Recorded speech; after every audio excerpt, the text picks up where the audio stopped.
Hello friend, आज के इस क्लास में हम सुप्रीम कोर्ट पर चर्चा करेंगे और देखेंगे कि सुप्रीम कोर्ट का गठन किस प्रकार से होता है, न्यायाधीशों की योग्यताएं क्या होती हैं और न्यायाधीशों की नियुक्ति किस प्रकार से की जाती है। इन सारे विषयों पर चर्चा करेंगे। तो आइए शुरू करते हैं।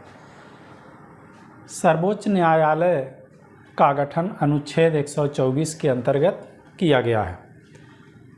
इसको पढ़ने से पहले यहाँ पर एक चीज़ हम लोग समझ लें कि सर्वोच्च न्यायालय को कहा जाता है कि भारत में जो न्यायपालिका है वह एकीकृत न्यायपालिका होती है।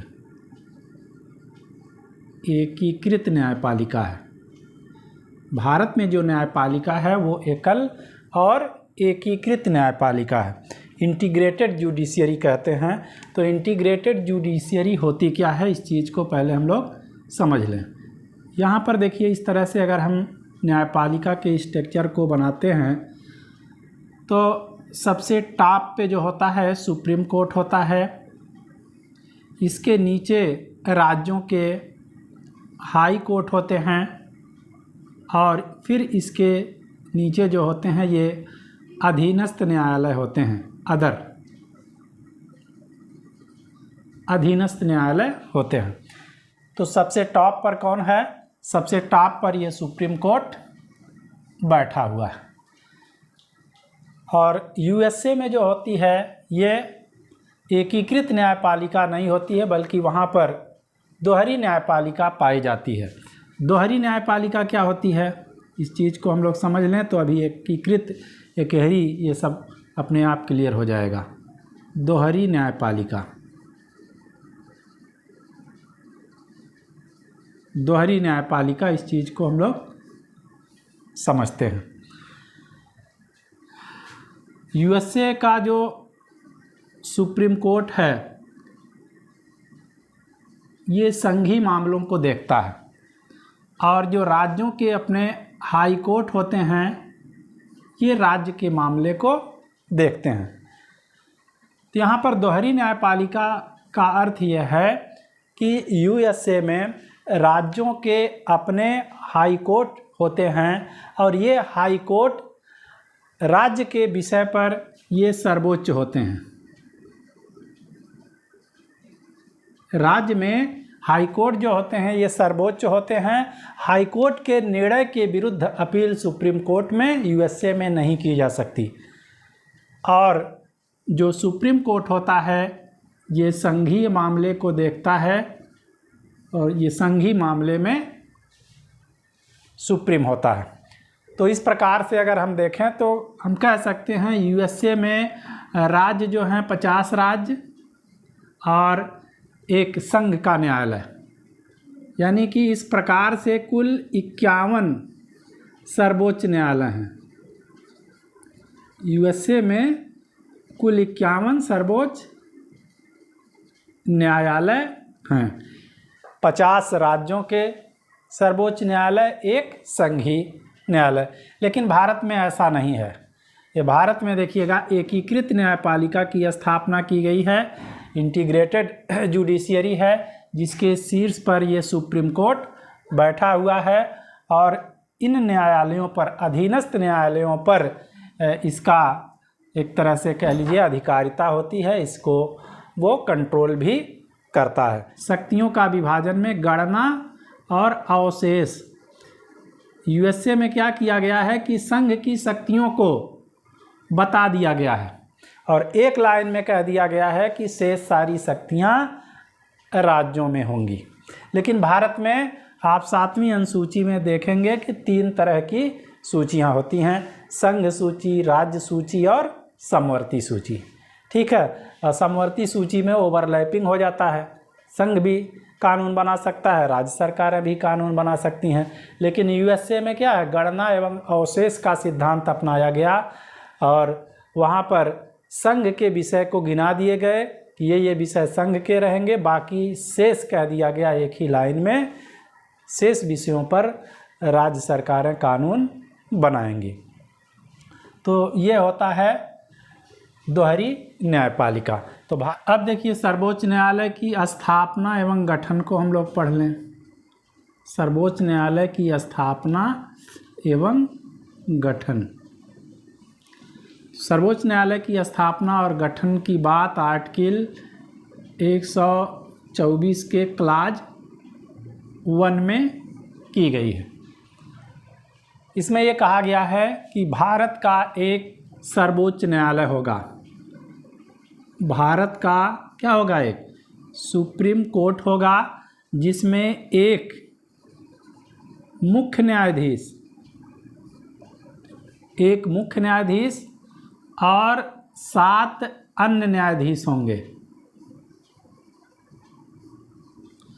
हमने कहा आर्टिकल 124 के क्लाज 1 में सुप्रीम कोर्ट के गठन की बात कही गई है, जिसमें कहा गया है कि भारत का एक सर्वोच्च न्यायालय होगा।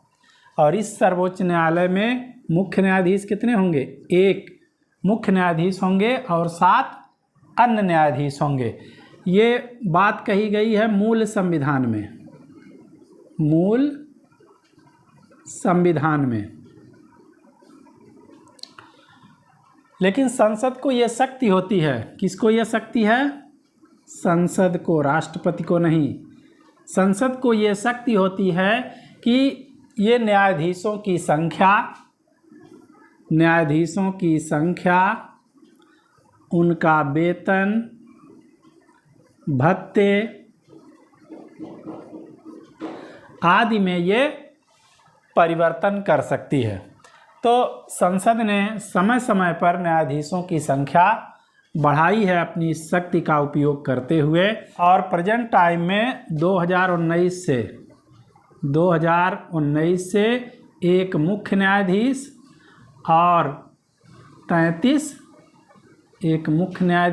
और 33 अन्य न्यायाधीश हैं। अन्य न्यायाधीश सुप्रीम कोर्ट में हैं, यानी कि 1 + 33, एक मुख्य न्यायाधीश और 33 अन्य न्यायाधीश, कुल मिलाकर के 34 न्यायाधीश सुप्रीम कोर्ट में हैं।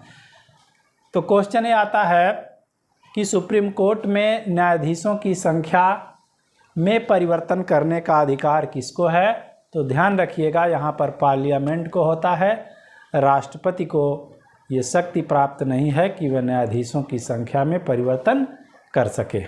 इसके बाद हम लोग देखते हैं कि न्यायाधीशों की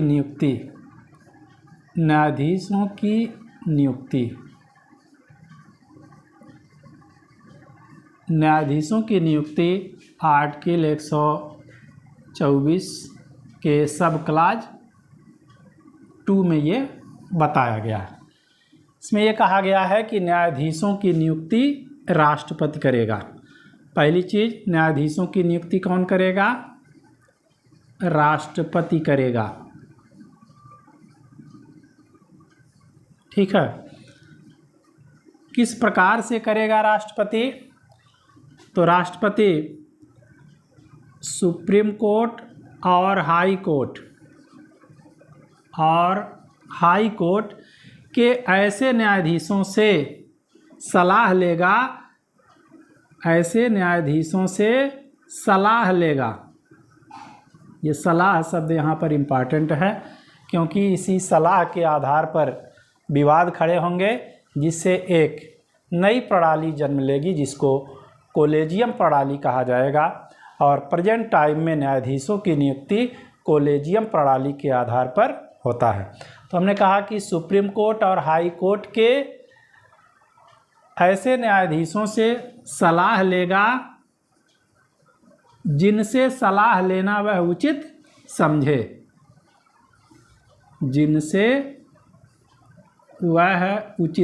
वह का मतलब कौन? राष्ट्रपति उचित समझे।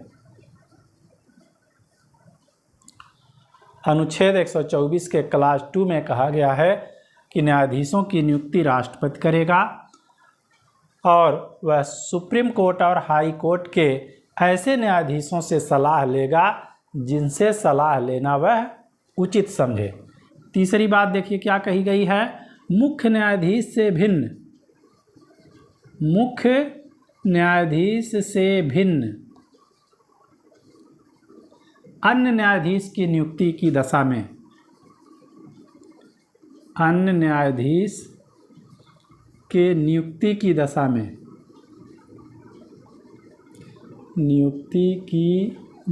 में राष्ट्रपति सुप्रीम कोर्ट के मुख्य न्यायाधीश से सलाह अवश्य लेगा। एससी के मुख्य न्यायाधीश से सलाह अवश्य लेगा।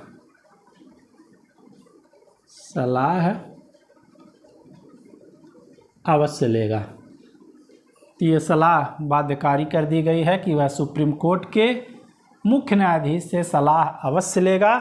किसकी नियुक्ति में? अन्य न्यायाधीशों की नियुक्ति की दशा में। यहाँ पर 3 चीज़ें ध्यान रखिएगा कि आर्टिकल 124 सब क्लास 2 के अनुसार न्यायाधीशों की नियुक्ति राष्ट्रपति करेगा और राष्ट्रपति सुप्रीम कोर्ट और हाई कोर्ट के ऐसे न्यायाधीशों से सलाह लेगा जिनसे सलाह लेना वह उचित समझे। मुख्य न्यायाधीश से भिन्न अन्य न्यायाधीश की नियुक्ति की दशा में सुप्रीम कोर्ट के मुख्य न्यायाधीश से सलाह अवश्य लेगा। यहाँ पर इसके लिए ये सलाह लेना सुप्रीम कोर्ट के मुख्य न्यायाधीश से ज़रूरी है, बाध्यकारी है, ये इससे सलाह अवश्य लेगा। लेकिन प्रेजेंट टाइम में न्यायाधीशों की नियुक्ति जो होती है, वर्तमान समय की बात है, वर्तमान समय में न्यायाधीशों की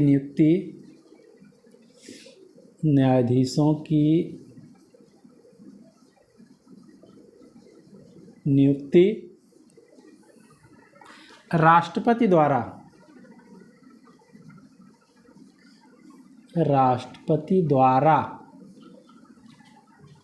कोलेजियम की सलाह के आधार पर किया जाता है। कोलेजियम, ये शब्द इम्पॉर्टेंट है। कोलेजियम की सलाह के आधार पर किया जाता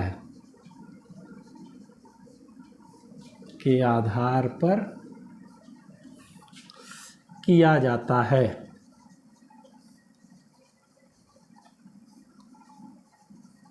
ये कोलेजियम क्या होता है, इसको हम लोग आगे पढ़ेंगे कि ये किस प्रकार से कोलेजियम सिस्टम ने जन्म लिया और ये कैसे राष्ट्रपति को सलाह देता है, इसकी सलाह बाध्यकारी है क्या है, इन सारी चीज़ों को हम लोग आगे देखेंगे। प्रेजेंट टाइम में न्यायाधीशों की नियुक्ति राष्ट्रपति कैसे करता है? कोलेजियम की सलाह के आधार पर करता है और इस कोलेजियम की सलाह उसके लिए बाध्यकारी होती है। सुप्रीम कोर्ट का जो न्यायाधीश है वह 65 वर्ष की आयु प्राप्त करने तक अपने पद पर बने रहते हैं। 65 वर्ष सुप्रीम कोर्ट के न्यायाधीश 65 वर्ष की आयु प्राप्त करने तक अपने पद पर बने रहते हैं, जबकि हाई कोर्ट के 62 वर्ष होता है। तो हाई कोर्ट के 62 वर्ष, सुप्रीम कोर्ट के 65 वर्ष है न्यायाधीशों की अधिकतम आयु। सुप्रीम कोर्ट का न्यायाधीश बनने के लिए योग्यता। एससी के न्यायाधीशों की योग्यताएं। न्यायाधीश की योग्यता, क्या क्या योग्यता होनी चाहिए? योग्यता ये बताई गई है आर्टिकल 124 के क्लाज 3 में। सुप्रीम कोर्ट के न्यायाधीशों की योग्यता बताई गई है, जिसमें पहला है कि वह भारत का नागरिक हो, सिटीजन ऑफ इंडिया, वह भारत का नागरिक हो। नागरिक में यहाँ आप देखेंगे चाहे वो जन्मजात हो या अर्जित हो। अर्जित का मतलब है कि पहले वो भारत का नागरिक न रहा हो, बाद में उसने भारत की नागरिकता को ग्रहण कर लिया हो। जैसे एग्जाम्पल के तौर पे अगर हम देखें तो सोनिया गांधी जो है इटली की रहने वाली है और उसने भारत में आकर के भारत की नागरिकता को ग्रहण किया है, तो उसको कहा जाएगा अर्जित नागरिकता। तो वह भारत का नागरिक होना चाहिए, चाहे वो जन्मजात हो या विदेशी रहा हो, पहले भारत की नागरिकता को ग्रहण कर लिया हो, ऐसा व्यक्ति भी सुप्रीम कोर्ट का न्यायाधीश बन सकता है। और में इसमें 3 योग्यताएं होती हैं। इस 3 में से कोई एक योग्यता होनी चाहिए और एक ये, तो कोई भी व्यक्ति सुप्रीम कोर्ट का न्यायाधीश बन सकता है। अगली योग्यता है वह किसी हाई कोर्ट में 5 वर्ष तक न्यायाधीश 5 वर्ष तक न्यायाधीश रहा हो। वह किसी हाई कोर्ट में 5 वर्ष तक क्या रहा हो, न्यायाधीश रहा हो। मान लीजिए ये योग्यता नहीं है, तो या वह किसी हाई कोर्ट में 10 वर्ष तक अधिवक्ता रहा हो, लॉयर रहा हो, अधिवक्ता रहा हो। इसमें ध्यान रखिएगा कि वह किसी हाई कोर्ट में लगातार, यहाँ पर शब्द आता है लगातार 5 वर्ष तक न्यायाधीश रहा हो। 5 वर्ष तक ये कंटिन्यू होना चाहिए, लगातार, उसकी सर्विस बीच में टूटनी नहीं चाहिए। और दूसरा जो कहा जा रहा है किसी हाई कोर्ट में, किसी का मतलब एक से अधिक हाई कोर्ट भी हो सकता है। जैसे मान लीजिए वो पहले इलाहाबाद हाई कोर्ट में रहा, इलाहाबाद हाई कोर्ट में इसने 2 वर्ष रहे, इलाहाबाद से आ गया पटना हाई कोर्ट, 1 वर्ष यहाँ रहा, 3 वर्ष हो गया इसका। उसके बाद इसका ट्रांसफ़र हुआ किसी दूसरे राज्य के हाई कोर्ट में आ गया, मान लीजिए केरल राज्य के हाई कोर्ट में, 2 वर्ष यहाँ रहा। तो कुल मिला करके जितने भी राज्यों के हाई कोर्ट में ये रहा हो न्यायाधीश के पद पर, कुल मिला करके 5 वर्ष होना चाहिए। कोई ज़रूरी नहीं है कि एक ही राज्य के हाई कोर्ट में 5 वर्ष हो, 2 में भी हो सकता है, 3, 4 में, यानी कुल मिलाने पर जो अवधि आनी चाहिए वो 5 वर्ष होनी चाहिए। और उसकी सर्विस लगातार होनी चाहिए, कंटिन्यू होनी चाहिए, बीच में टूटनी नहीं चाहिए। मान लीजिए ये योग्यता नहीं है कि वह हाई कोर्ट में 5 वर्ष तक न्यायाधीश नहीं रहा है, तो ये योग्यता अगर है कि वह किसी हाई कोर्ट में 10 वर्ष तक, यहाँ पर देखिए 5 वर्ष तक न्यायाधीश और 10 वर्ष तक अधिवक्ता रहा हो, तो यहाँ पर भी वही है कि एक ही हाई कोर्ट में या एक से अधिक हाई कोर्ट में, लेकिन कंटिन्यू 10 वर्ष तक जो अधिवक्ता रहा हो, इसमें भी लगातार हो।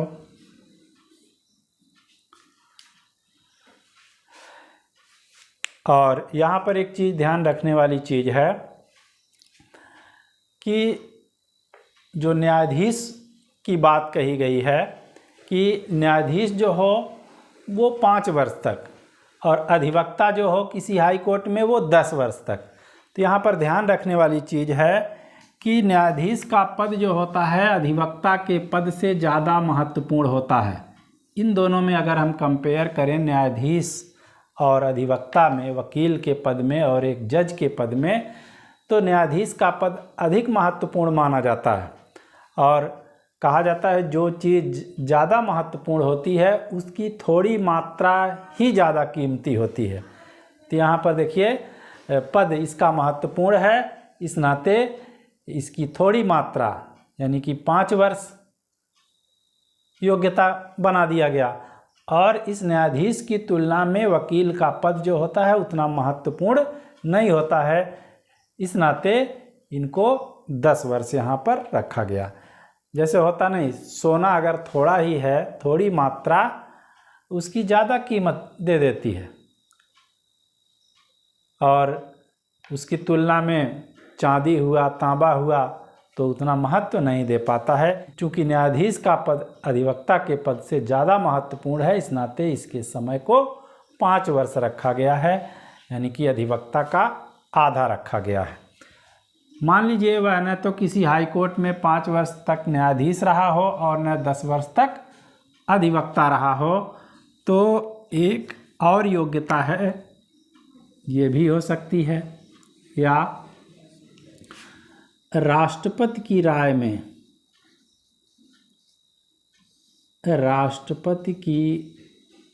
राय में पारंगत विधिवेत्ता हो, पारंगत विधिवेत्ता हो। योग्यता में हमने बताया कि पहली तो होनी ही चाहिए, भारत का नागरिक हो, चाहे जन्मजात हो या अर्जित हो, और इन तीनों में से कोई एक योग्यता ग्रहण करता हो तो वह व्यक्ति सुप्रीम कोर्ट का न्यायाधीश बन सकता है। वह भारत का नागरिक हो और किसी हाई कोर्ट में 5 वर्ष तक न्यायाधीश रहा हो, तब भी यह सुप्रीम कोर्ट का न्यायाधीश बन सकता है। या दूसरा कंडीशन है कि वह भारत का नागरिक हो और किसी हाई कोर्ट में लगातार 10 वर्ष तक अधिवक्ता रहा हो, तब भी सुप्रीम कोर्ट का न्यायाधीश बन सकता है। तीसरी कंडीशन यह है कि वो भारत का नागरिक हो और राष्ट्रपति की राय में पारंगत विधिवेत्ता हो, तब भी ये सुप्रीम कोर्ट का न्यायाधीश बन सकता है। और यहाँ पर नागरिकता आप देखेंगे कि चाहे जन्मजात हो या अर्जित नागरिकता हो। शपथ या प्रतिज्ञान को देख लेते हैं। यदि न्यायाधीश आस्तिक है तो उसको शपथ दिलाई जाती है। आस्तिक का मतलब है कि किसी धर्म में अगर वो विश्वास करता है तो उसको शपथ दिलाई जाती है। और यदि वो नास्तिक है, नास्तिक का मतलब है कि किसी भी धर्म में अगर वो विश्वास नहीं करता है तो उसको प्रतिज्ञा दिलाई जाती है। और ये दिलवाने का काम कौन करता है? राष्ट्रपति करता है, प्रेसिडेंट। राष्ट्रपति सुप्रीम कोर्ट के न्यायाधीशों को शपथ दिलाता है। और यदि मान लीजिए राष्ट्रपति स्वयं न दिलाना चाहे तो इसके द्वारा नामित कोई व्यक्ति सुप्रीम कोर्ट के न्यायाधीशों को शपथ दिलाते हैं। नामित व्यक्ति सुप्रीम कोर्ट के न्यायाधीशों को शपथ राष्ट्रपति दिलाता है या राष्ट्रपति के द्वारा नामित कोई व्यक्ति दिलाता है। वेतन भत्ते जो होते हैं न्यायाधीशों के, सुप्रीम कोर्ट के, इसको निर्धारित करने का अधिकार संसद को होता है, पार्लियामेंट को होता है। और ये वेतन भत्ते जो होते हैं भारत की संचित निधि पर भारित होते हैं। न्यायाधीशों के वेतन भत्ते भारत की संचित निधि पर भारित होते हैं। संचित निधि, कंसोलिडेटेड फंड इसको कहा जाता है। तो संचित निधि पर भारित सुप्रीम कोर्ट के न्यायाधीशों के वेतन भत्ते भारत की संचित निधि पर भारित होते हैं और इसको निर्धारित करने का अधिकार पार्लियामेंट को होता है। और संसद इनके वेतन भत्ते में कार्यकाल के दौरान कोई अलाभकारी परिवर्तन नहीं कर सकती। कार्यकाल के दौरान कोई अलाभकारी परिवर्तन नहीं। किसमें? वेतन भत्ते में कोई अलाभकारी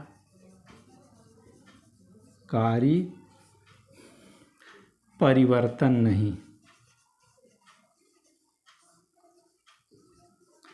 यहाँ पर थोड़ा सा एक चीज़ ध्यान रखने वाली चीज़ है कि संसद न्यायाधीशों के वेतन भत्ते में परिवर्तन कर सकती है, लेकिन वह ऐसा परिवर्तन नहीं कर सकती है कि जिससे उनका लाभ न हो, उनके लिए हानिकारक सिद्ध हो जाए। तो इसका मतलब ये कि वेतन भत्ते को संसद जो होती है वो बढ़ा सकती है, लेकिन घटाने का अधिकार संसद को नहीं है, और ये न्यायपालिका की स्वतंत्रता के लिए ऐसा किया गया है। सुप्रीम कोर्ट के न्यायाधीशों की पदमुक्ति को देख लेते हैं। आर्टिकल 124 के सब क्लाज 4 में ये व्यवस्था दी गई है। तो सुप्रीम कोर्ट के न्यायाधीशों को राष्ट्रपति पर जिस प्रकार से महाभियोग लगाया जाता है, तो ये भी महाभियोग जैसी प्रक्रिया है। महाभियोग जैसी प्रक्रिया, ध्यान रखने वाली चीज़ है ये कि ये महाभियोग नहीं है, लेकिन महाभियोग जैसी प्रक्रिया कहा जा रहा है। और ये महाभियोग शब्द जो आया है ये केवल राष्ट्रपति के लिए आया है। राष्ट्रपति को महाभियोग के द्वारा संसद हटा सकती है। कौन हटाती है? संसद हटाती है। किस आधार पर? संविधान के उल्लंघन के आधार पर राष्ट्रपति को संसद हटा सकती है। किस आधार पर? संविधान के उल्लंघन के आधार पर। लेकिन यहाँ पर सुप्रीम कोर्ट के न्यायाधीशों को हटाने की प्रक्रिया जो है महाभियोग जैसी प्रक्रिया है, लेकिन महाभियोग नहीं है। इनको भी संसद हटा सकती है। 2 आधार इसके हैं। 2 आधार। कितने आधार पर? 2 आधार पर न्यायाधीशों को हटाया जा सकता है। पहला आधार है साबित कदाचार। साबित कदाचार। न्यायाधीशों ने कोई कदाचार किया है तो उसको प्रूफ करना पड़ेगा, पहले सिद्ध करना पड़ेगा, तभी उनको उसके पद से हटाया जा सकता है। साबित कदाचार। और दूसरा है असमर्थता, कि न्यायाधीश अपने पद के कर्तव्य को करने में असमर्थ हो, तब उसको उसके पद से हटाया जा सकता है। तो न्यायाधीशों को उनके पद से हटाने का 2 आधार होता है। पहला है साबित कदाचार और दूसरा है असमर्थता। इसके अतिरिक्त और किसी आधार पर न्यायाधीशों को उनके पद से हटाया नहीं जा सकता है। हटाती कौन है? पार्लियामेंट। के राष्ट्रपति पर महाभियोग लगाकर संसद हटा सकती है, और न्यायाधीशों को भी ये पार्लियामेंट ही हटाती है। तो आज के वीडियो में बस इतना ही।